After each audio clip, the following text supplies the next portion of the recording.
Hello guys, and welcome to this next iteration of the tier lists.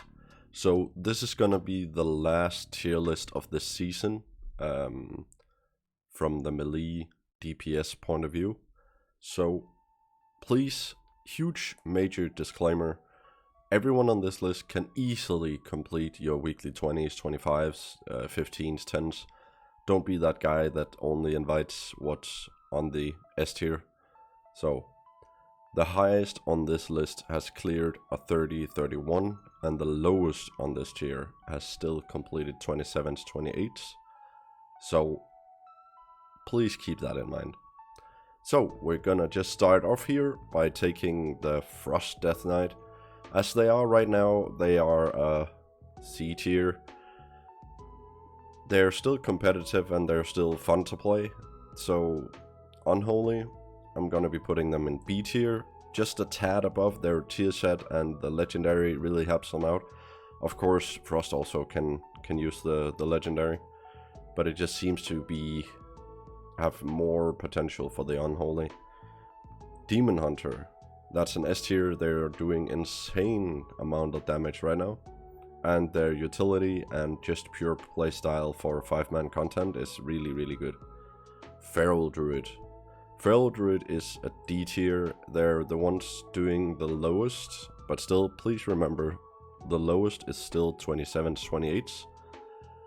So their damage is not what it used to be, and their tier set in the next season, maybe that's gonna help them out.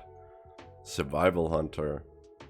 I'm gonna be putting them in front of Frost Death Knight, just because their damage is fine. They still have a potent outburst of damage, but still not really up there. Next one is gonna be a Windwalker Monk. They're gonna be climbing all the way to A tier. Windwalker Monk has gotten a lot of buffs, and with all the buffs, new gear and stuff like that, they're really starting to rise. They are actually incredibly strong right now in Mythic Plus. Fury Warrior, also A tier.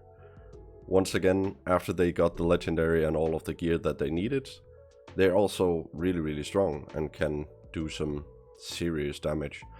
Then again, the only downside of a warrior is that other than the pure damage bot playstyle, they don't really bring that much utility to a 5-man M+ content, but they really outweigh that by just doing insane amounts of damage. So, Red Paladin, they're also A tier, but they are going to be in front of the warrior, and that's because they also do incredible damage, can also get the legendary, but they have way better utility. Assassination Rogue, a force that really used to be reckoned with, is gonna be B tier, right behind Unholy DK. Still super strong, but again, this is also a problem. Like, the next one is gonna be Outlaw Rogue. They are a clear S tier. So once again here, why play Assassination when you can play Outlaw? If Outlaw is just that bit better? Well, yeah, but also please remember, just play whatever you think is the most fun. Next one, Sub Rogue. Kind of the same deal. Brings still rogue utility, still fun, incredible damage, but once again being outshadowed by the Outlaw Rogue.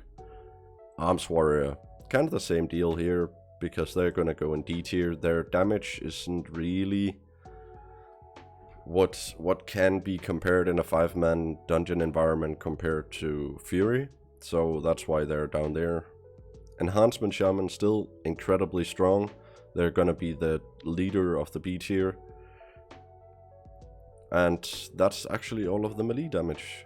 So I think this list is pretty fair. But please remember, S tier is still 31s, 30s, 31s, and D tier is still 27s, 28s.